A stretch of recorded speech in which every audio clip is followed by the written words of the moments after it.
Welcome, everybody, to episode 1 of the Seen and Heard podcast, conversational series. And today, in episode 1, I have the great honour of speaking to Piers Cross. Piers Cross is an author, a filmmaker, and a leadership coach, specialising in the area of peak performance and trauma, especially boarding school. He also runs a podcast around these themes called An Evolving Man, and he's currently producing a documentary called Boarding on Insanity. Welcome, Piers. Thank you, Chris. Thank you for inviting me. It's lovely to connect today, and just to start with how we know each other. I think this is a special one for me. It's the first episode, and of course, you've been my coach for the last 3 years, and we've worked through a lot of my mental health challenges. Really built a new life for me. And it's been transformative, and I think that seeing your Evolving Man podcast really inspired me. And now within the Seen and Heard project, I wanted to have a series of conversations with amazing people. So there was nobody I could think of to ask first than you. So yeah. Thank you. I feel very honoured. Well, bless you for, setting this podcast up and having these conversations. I think the work you've done this last 3 years, but especially with Seen and Heard, has been incredible. So bless you. Thank you, Piers. Yeah, emotional moment for me today to spend this time with you. But how I'd love to start is to just get a sense of the work that you're now doing. You mentioned coaching, you mentioned the film, and of course you mentioned the work with boarding schools. So can you just give me a little bit of a background of how you found your way to that work and where you find yourself at the moment? Yeah, thank you. It can be a long story or a short story, but essentially with boarding school, I went to boarding school from age 11 through to just before my 18th birthday. So I was 7 years there. And on the surface, I was seen as a success. I was good at sports, captain of athletics, rugby, first 15, in a rock band. And it was only and then, I graduated, went on to work in the city, work in the financial sector in London, and also worked in Paris for a period of time while I was doing my degree. And then I started to have a breakdown. And it was over a few years. I basically ended up homeless, struggled with my mental health. And in 2002, so I'd been going through struggles a couple of years, I came across the book The Making of Them by Nick Duffel. And it was around that time that I'd come across a couple of books, biographies by people and autobiographies of people who'd been to my school. And they said a couple of phrases in them. And it was like, oh my God, they didn't like it. And suddenly that started to sow the seed of doubt in my mind. Well, did I like it? And I was on retreat for a few weeks. And while I was reflecting, I had a lot of time to draw. And it was like, God, I hated the place.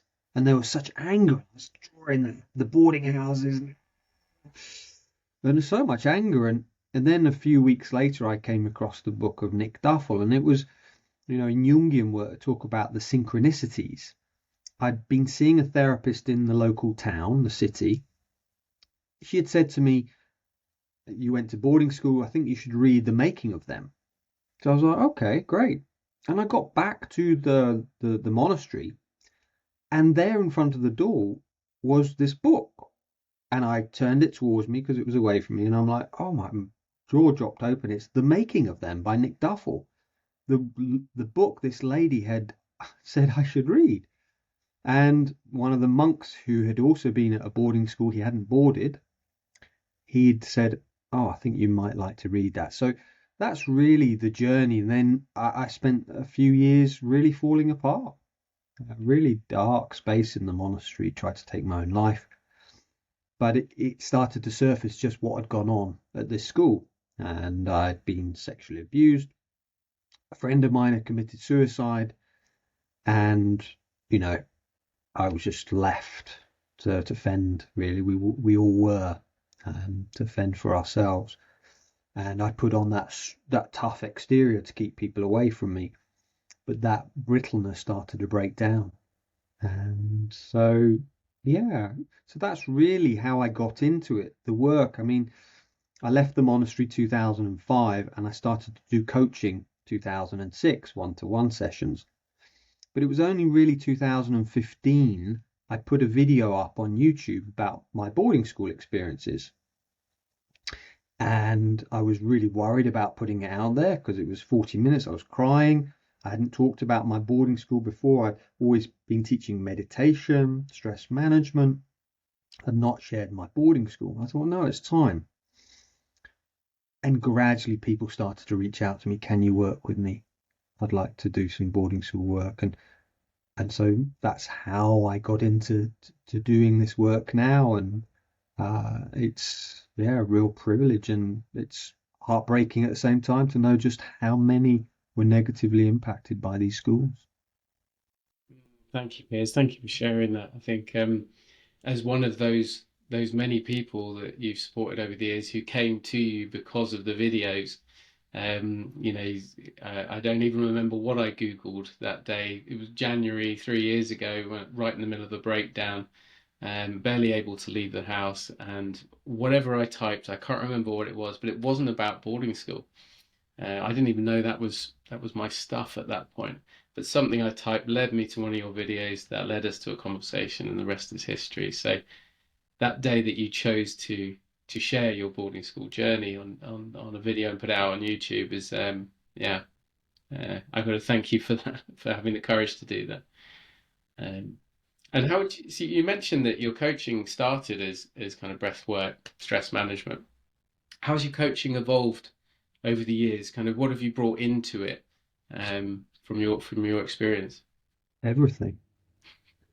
It's like, that's what I love about coaching is, as you know, I read all the time and I'm always learning. I'm always growing. That's one of my loves is learning, growing, and expanding my knowledge. That's a question you asked me is what would you want people to know about you? Is that I'm still a work in progress. I still have my stuff. I still have my baggage, and I think I still work on myself because I need to, because I still get upset sometimes. But where I was 22 years ago when I got to the monastery, I was suicidal, drinking heavily, into porn, wasn't a very nice guy. That's been 22 years since I've had a drink. It's actually 23 years now, so I am, I'm better than I was. So because I'm still a work in progress, it's like, right, it's like finding EFT. I mean, I trained in EFT in 2000 and I used it from time to time, but not that kind of deeply. But really finding the work of Carl Dawson, I've done many EFT courses and trainings over the years, and matrix reimprinting. I just found, oh, that's another level for me. So it's like, just right, let's try this, let's try that. Oh, that works. Breath work. Oh, there's certain things I've tried that doesn't work at all for me, but it might work for the next person. So I've seen myself a bit as a guinea pig, and then, right, let's try that out on a client. It works for me, it works for them. So yeah, I think it's really evolved. I think originally my coaching was very much just conscious, like practices. And then I did a lot of unconscious work, like the EFT going into the childhood trauma. But actually, what I now do is bring both of them together. I see that we need both of them, and it's very similar to the monastery. The monastery, we had our daily routines, the practice. And the abbot once said to me, he said, Piers, the reason we have the routine is so that the difficult things, being celibate, not eating after midday, having this strict routine, it's held. So those difficult things don't become a problem because we've just got that holding, that container. And that's what I see the daily practice is. It's a holding of the safe space. We know that it's like today. As you know, I do a lot of practices every day. It's holding that container. Don't feel good, I'm upset, I'll still do it. And that comes from peak performance. John Wooden, who's considered one of the greatest coaches in America, he says you've got to be committed to that daily protocol of just showing up, doing your best. And I think we can bring that into trauma work as well, because then it's like we learn to trust ourselves. Even if it's just a little thing we do each day, kindness, love. So yeah, my practice over the years has developed, and it's changing all the time. Mhm. Yeah, thank you for talking into that. I think just my working with you and my journey as a coach as well is that um, often when people have been through a lot of perhaps talk therapy and things like that, they may have got some great sort of left brain analytical awareness of the problems and what's going on, but they might not have necessarily dealt with it in the subconscious or dealt with it, with the inner child. Alternatively, they might have had a very spiritual journey and they've done a lot of inner child stuff and things like that, but they haven't got that safe container in that daily practice. And I think that was the game changer for me with you after 20 years of therapy and counseling on my end, which was very effective at times, but it sort of didn't. There was like a piece of the jigsaw missing, and I think I really appreciate you sharing that because that might help other people on their journey, just to know that there is creating a safe container for the work, if you like, and a really safe inner world to support you is a huge factor. Yeah, Mm. yeah, thank you. So thank you. I mean, we touched on a bit of the coaching and the healing, and one of the subjects that I know is very important to you is the importance of post-traumatic growth. You just speak to that a little bit and let us know what you mean by that. Yeah, so we've got post-traumatic stress, PTSD, and I mean, I consider boarding school, and others have talked about this, it to be a complex PTSD. Mind gives the definition that complex PTSD is when you can't escape and it happens over and over again. And we know that rupture repair of after leave day or every weekend, you've got to go back to school and it's heartbreaking. But that happens hundreds of times or hundreds of times you go to boarding school 7, 10 years. So what that is admitting, yes, we have PTSD, but then it's almost like when we have, say, a problem with healing, say we're a -10, a lot of practice take us up to a 0. So you've got PTSD, it takes you to a 0. Whereas the post-traumatic growth is going, actually, let's take it from a 0 to a 10. Let's use this wounding. And Robert Bly talks about that in his work, in I and John, saying that where your wound is where the greatest gift will be that you can give back to society. So for me, my passion around boarding schools and changing them, I would love to convert all boarding schools into sixth form colleges. Yeah. So there's no early boarding. It's for 16 plus. I would love for mandatory reporting. I know that's in the offing at the moment. That's been a vision. And reason I'm passionate about it because that wasn't there when I was a child. And I think that's the essence of post-traumatic growth. I feel that sometimes we can get lost in victim, and I know I was lost in victim. Poor me, it's terrible. But actually, we can use that to then use that as a catalyst for growth. We've got to go through the stages of setting up that container, grieving, and Judith Herman, the psychiatrist, talks about that trauma and recovery. Is then you take your gift back to society. Joseph Campbell, on his book, A Man with a Thousand Faces, take the boon back. And I think that for me is the post-traumatic growth is we have our wounding, but it can become our gift. And I see that with the community of ex-boarders that are gathering around now. We're like dozens of us, if not hundreds, who are now campaigning against child sexual abuse around, let's close these schools, let's, make it trauma informed. That's post-traumatic growth. We use our wounding and we go, may that not happen to anyone else. May no one suffer as I have suffered. Thank you for sharing that. I think the let no being suffer as I have suffered has been a key one for me on my journey as well. Um, creating that empathy, releasing that empathy, because again, part of the trauma, if you have a battleground childhood, a traumatic childhood, whether it's in a boarding school, a care home, or at home, the lover part of you, the connective part of you, is the first to go, is the first to shut down because it has to protect itself. So to bring that back on stream, we need to grieve, we need to cry, for all the things that we lost and we never had. And at that point, then the empathy and the connections can start to come back, and that can lead to that sort of quest for the post-traumatic growth for the new life, if you like. And I think unfulfilled potential is the saddest thing to see, and it is prevalent in the world today. And people very much held back by the wounds of their lives that haven't been dealt with. Yeah, and I feel it's that inner critic that Pete Walker talks a lot about in complex PTSD. Is it's so virulent. And I think most of us who went to boarding school have this or had went to care because that was what protected us.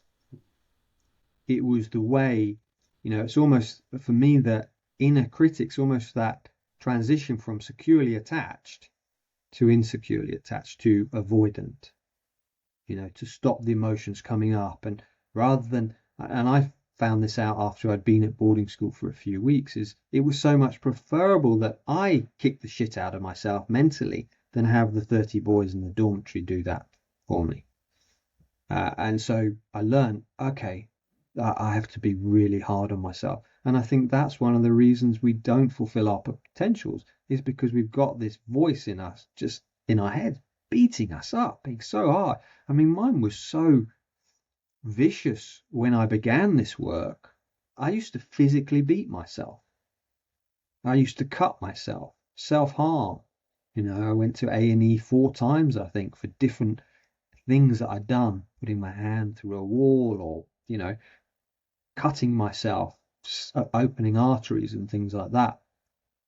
But that was the inner critic that kept me safe. But now, as I wanted to look at that inner work, it was like, you're not going there. And it took a lot of crying, a lot of support for me to move through that. It's very touching, to think of you in those dark times, hurting yourself as you went through. And I think, yeah, I can resonate with a lot of that. Um, Often we're not lashing out necessarily at the world around us, but we're turning that inwards. And yeah, that turning inwards is so destructive. But bless you for finding the strength and moving through, and now bringing that work and that gold of your wounds to others. And I think that's the authenticity and the connection.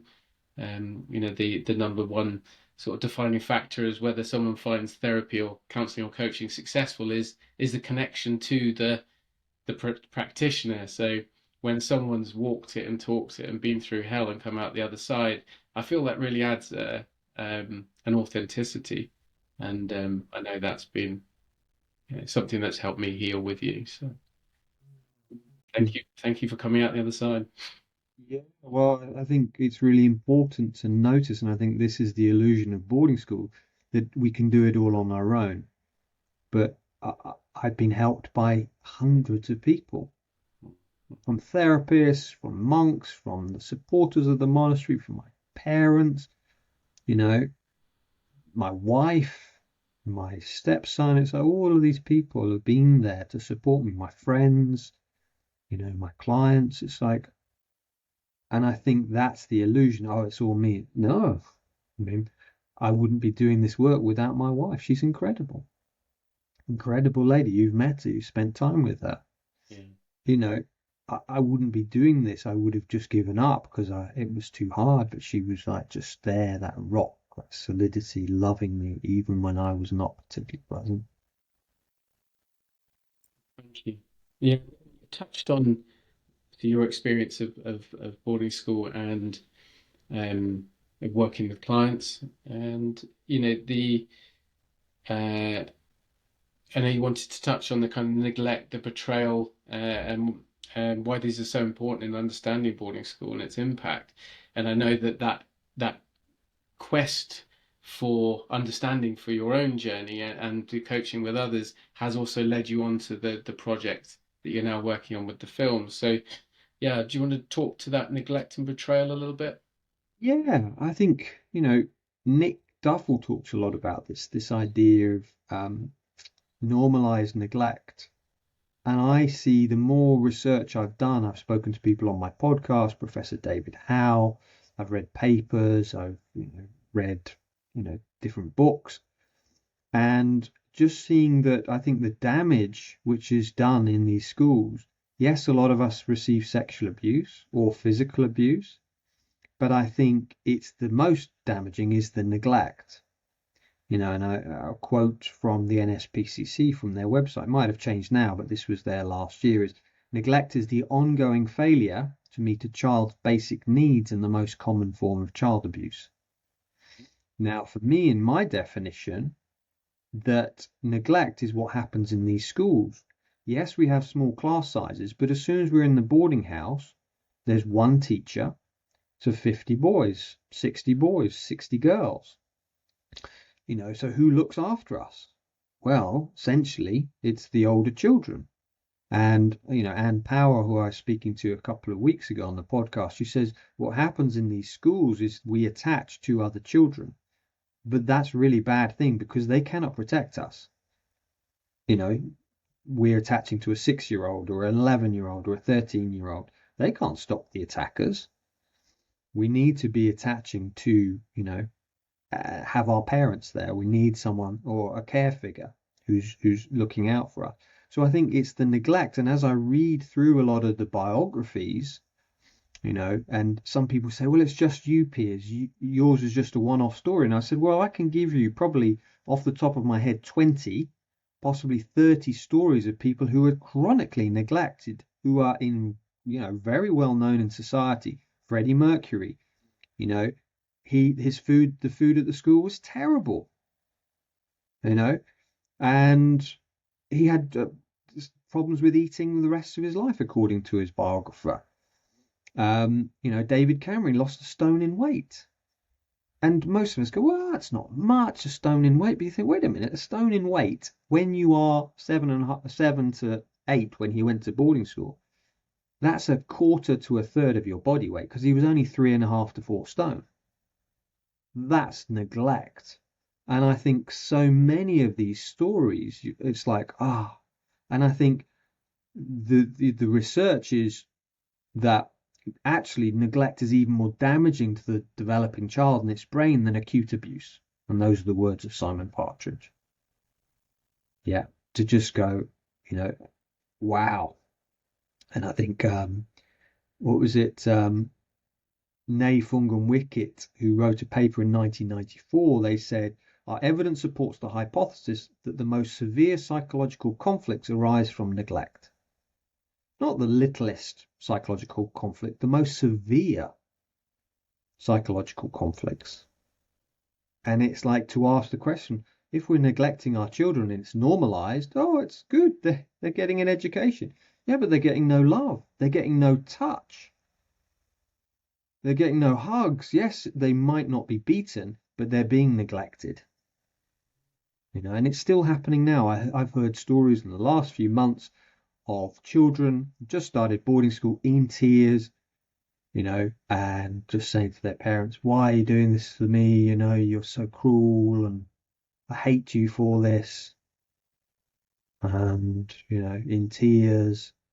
And yet the parents, well, it's normalized. They'll get over it. No, actually what happens is you learn to dissociate. People who say boarding school creates resilience, my suggestion is no, it creates dissociation.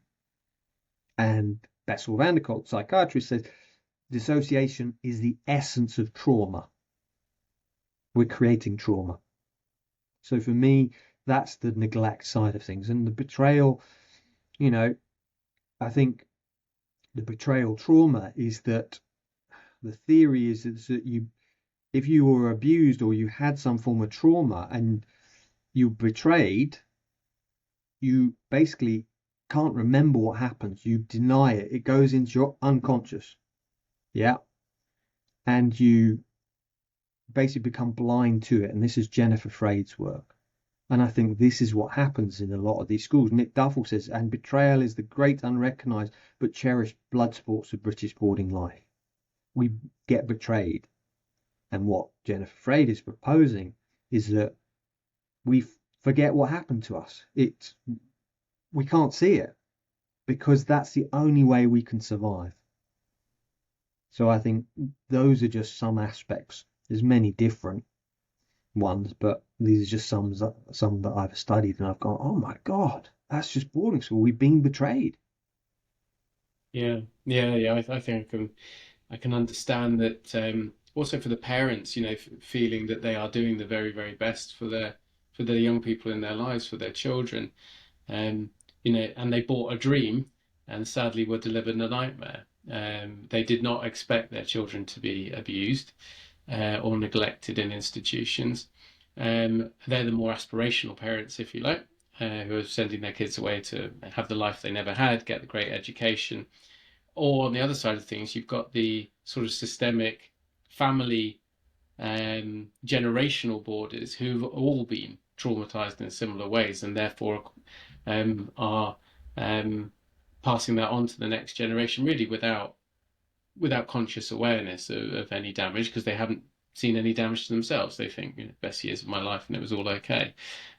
So between those two areas, the kind of the generational borders and the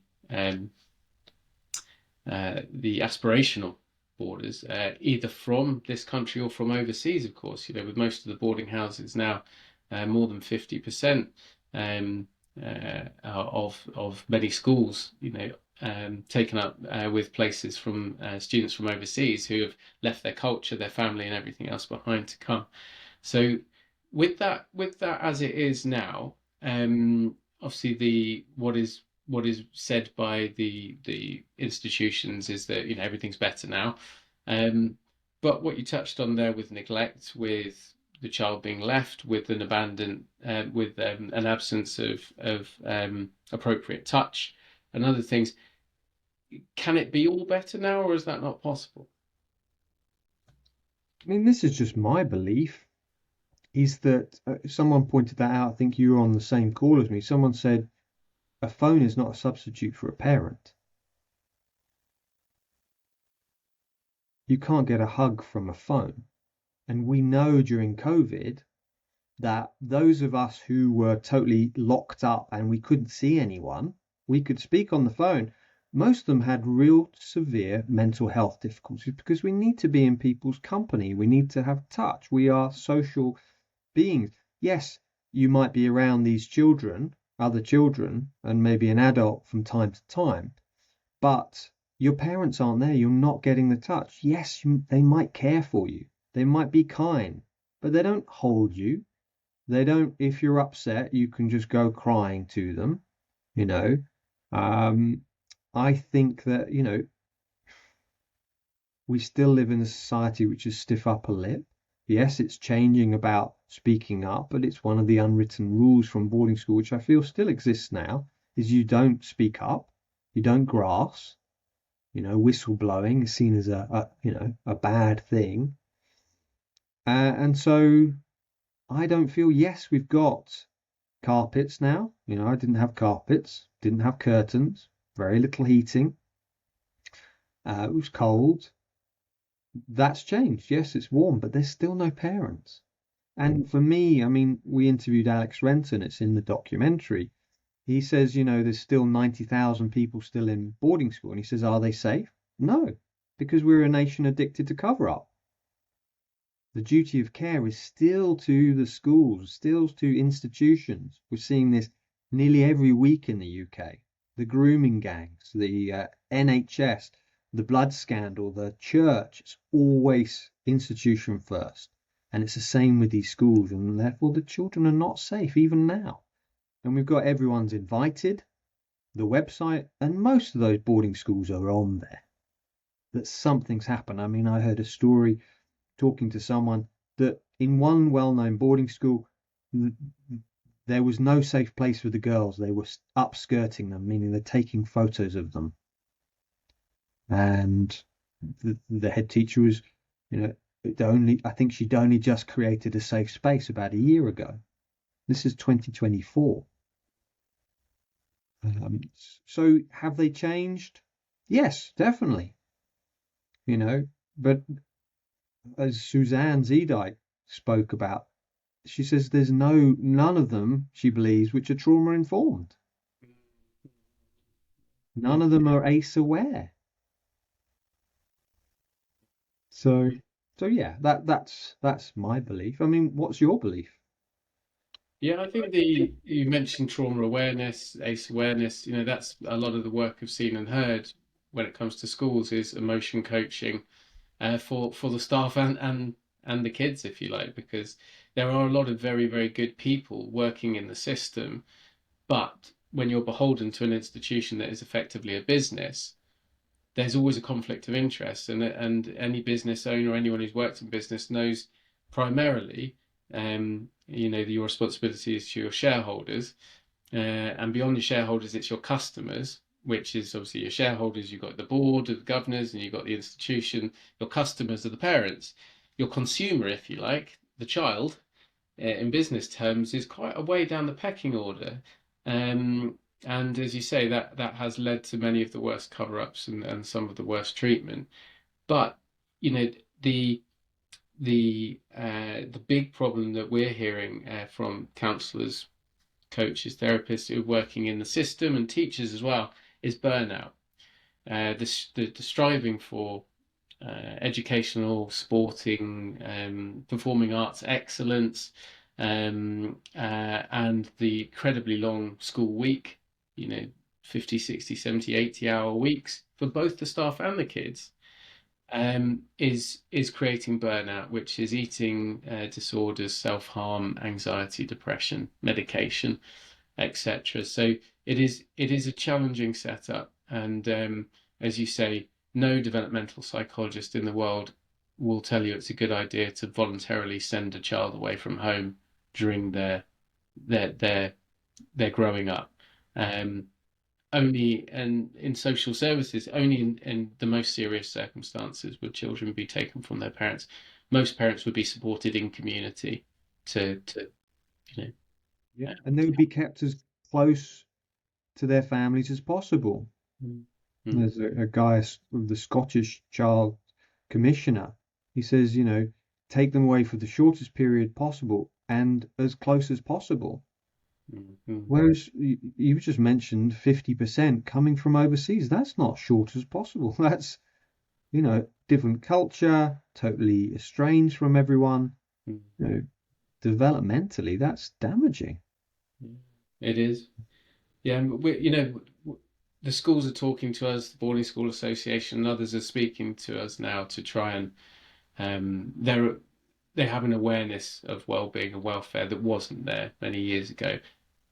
But that being said, the schools are a law unto themselves. So even if the governing body is saying these things are important, Mm. the schools themselves, many of whom might have an awful lot of skeletons in the closets, still don't need to listen. They are sealed off. I had a conversation with the NSPCC the other day, and they've said they have worked for decades on community projects to improve trauma awareness, improve parenting, etc.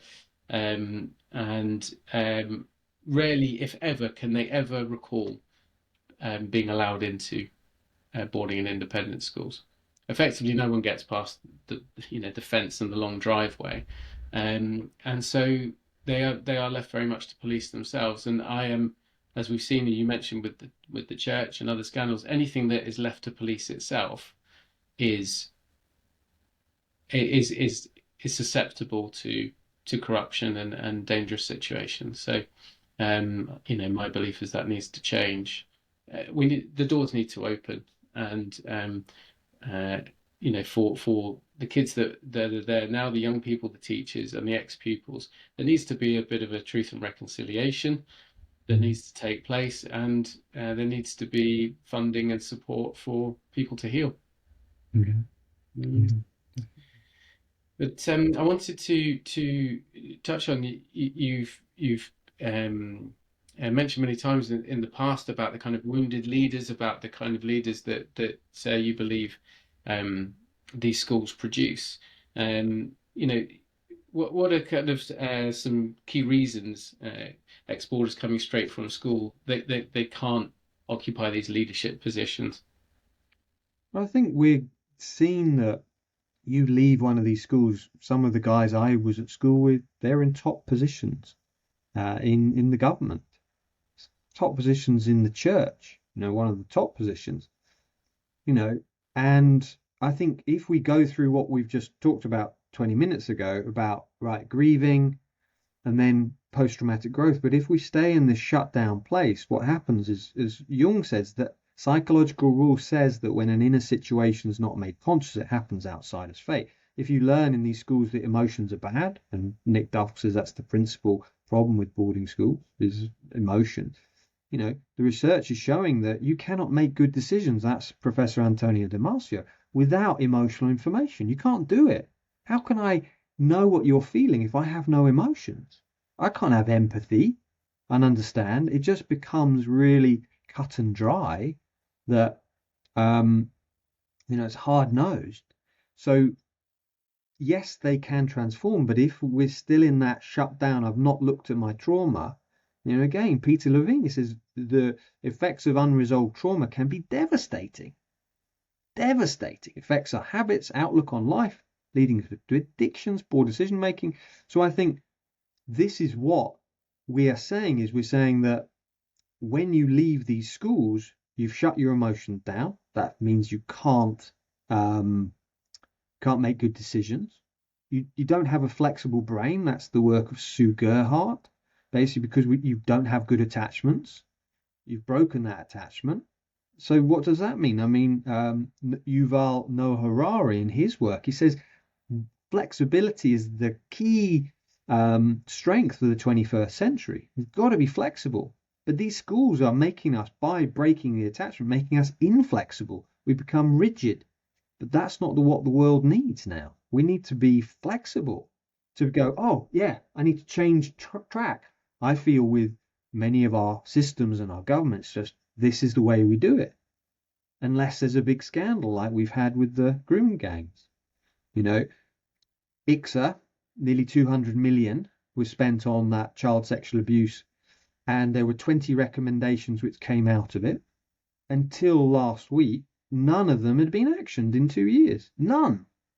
And over the last 30 years, there's been, I think, 65 or 59 inquiries costing £650 million. And what we're using them for, and this was Lord Suchan, I think, saying it's just to kick the problem into the long grass. So we're not dealing with the problems because we don't deal with the problem within ourselves. That's Jungian thing, not dealing with it. Another thing is vulnerability. We learn to hate vulnerability. How can we learn to love the vulnerable in society? Nick says in the documentary, it's not possible. Or something to those words. It's like, so I just think the system, we're saying it's a privilege, it's a great tool for leadership. The final one, this is Cousins and Posner, they interviewed up to 100,000 people for research about what makes a great leader. It says the secret is love. But as you know, love is not cherished in these schools. You've got to squash it down. You can't love anyone. You've got to be. They're saying love is the secret to leader. You've got to love the people you're serving. You've got to love what you're doing. And so I could talk for ages about other things, but I'm aware of time. So Yeah, thank you, Piers. And you touched on a number of times so far on the documentary, onboarding on insanity. I'd love to hear a little bit more about that process, when it's coming out. Yeah, how's that been for you, that journey? yeah, it's been wonderful working with Simon, Shearer, Ben, incredible team, and it's been really challenging. You know, having to look through the film, you know, you watched it 25 or watched 25 times, so it's seeing my story and seeing the pain to keep going through it. It's been challenging. What's the And What's the sort of elevator pitch of the film itself, just to frame it for the people listening? Yeah, so are our leaders traumatized? To ask that question, you know, and I think that's the idea is like looking first of all my own story at boarding school, what went on, then realizing that there were other people who also struggled, so I wasn't alone, and then realizing so many of our leaders have been to boarding school. What might the impact be on the rest of society? And I could list you off. I have a database with about 250 names of some of the most powerful people. Mark Zuckerberg, the head of the FBI, Christopher Wray, who resigned a couple of weeks ago. He's an ex-boarder. Donald Trump. Who else? Boris Johnson, David Cameron, I've mentioned, Richard Branson. You realize the most powerful people, some of them, have been to these schools. So that's the idea, is just to go, what might be the impact on the rest of us? Might it be war? As Peter Levine says, the man who was hit as a child will feel compelled to hit as an adult. Tony Blair, why did he go into Iraq when everyone was saying don't go? You read his story, he was beaten at Fetis and then ran away, but he didn't just run away from, go back home. No, he tried to leave the country. He got on a plane and was only caught by the air hostess saying, "Where's your ticket?" You realize, oh, these guys. So it's to ask that question, are they traumatized? And what might the impact be on the rest of us? So our plan is to release it in March, looking at potential premieres, potentially one in London, beginning of March, and then Edinburgh, we're talking about that as well. And then there'll be an online launch as well, probably around the 15th of March. And yeah, it'll be the idea is be word of mouth, right? Please share this to get this out there. So for most people to watch it, it will be about getting on the list to watch it online, if you like. Yeah. Yeah. So we'll do a launch event. We'll do 3 evenings, which will be free. People can come and learn more about boarding school, what the impact is on the leaders, and then the path of healing, and then we'll launch it at the end of that week of webinars. Mm. So yes, please go onto my website under the film, and you can find the link to join up to the mailing list. Yeah, we'll make sure that we've got all of those bits of information in the show notes, all of those links and things. And what's your vision for the film? What do you hope it achieves out there? Yeah, so for me, it's just this feels like if you look on Google and you put boarding school in, you'll get 99 responses of it's amazing, prospectuses, why it's great, and one, I think it's Joy Chavrian's book on there, Boarding School Syndrome. And the idea is just to bring this to the focus as, okay, yes, some people did well in boarding school. I'm not denying that. But for most of us, and my belief is it's probably about 90% really struggled. And if they didn't struggle and they think it was a good thing, they're still living the impacts, addictions, depression, struggle in relationships. They're living the symptoms. So it's to bring, the idea is to bring awareness of boarding school. It's also, my vision is to close, to convert these boarding schools into sixth form colleges, bring in trauma informed. So this is the idea, is to bring this conversation to go, right, let's change this. For me, this doesn't work. And there's so many stories to corroborate this. Yeah, thank you, Piers. Yeah, I'm just conscious of time. So, um, you've taken us through your coaching work, your personal journey, your view on boarding schools, and on the film, which is coming out in March. It sounds like a really amazing journey. what's next for Piers Cross? What have you got your eyes on? There's a couple of things. One is I'm creating this course called the Compassionate Leader. So it's like that's the fourth strand really of my vision is right. We need to educate um, a new group of leaders. These young people what is it to be emotionally intelligent? What is it to be um, mentally resilient? What is it to be looking within? So that's one of the aspects. And the other is I'm looking at doing a PhD. Don't know what will happen. That might be over the next few years, but probably have a little bit of time off and slow down a bit because it's been 3 years we've been on the project of the film, and you know, um, but I imagine it'll probably be busy for a few months after the film, and then things will settle. But that's my vision, and keep doing the work I'm doing. I'm just very passionate about it, and yeah, there's so many great people out there doing similar work like yourself or Giles Moffat or Nick Duffel or Joy or Suzanne Zedike, Alex Renton, Nikki Campbell. It's like, wow, it's amazing. So it's an exciting time. Yeah, thank you, because it certainly does feel like there's some momentum around the conversation, and that's amazing. Um, okay, so just give you an opportunity. Was there anything else you wanted to mention? Anything else you wanted to talk about?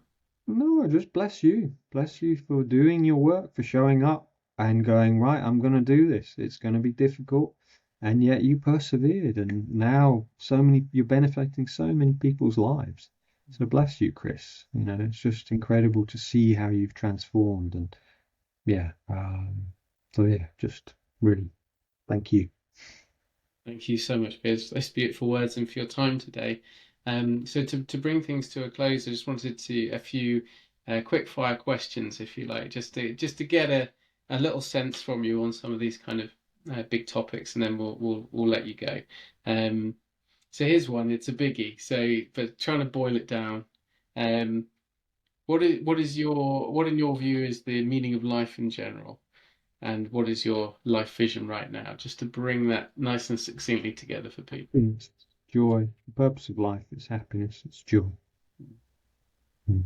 That's the meaning of life. It's like, yeah, to stop that chasing that I have done in boarding school workaholism is actually, oh, I've arrived. Mm. I can be in joy now. So that for me is the purpose. Beautiful. And then vision is, yeah, I'd like to. It's a big vision, but to see peace on earth. It's like Dalai Lama's work, Buddhist. I'm a Buddhist, so it's like, yeah, to see peace. Um, yeah, that would be my vision. So just, yeah, seeing what. Thank you so much. And the vision I share. So yeah, lovely. Um, you're a coach. So what coaching would you give your teenage self if you could? If you could just give them one practice or one conversation, what would you say? I'd give him a hug Mm.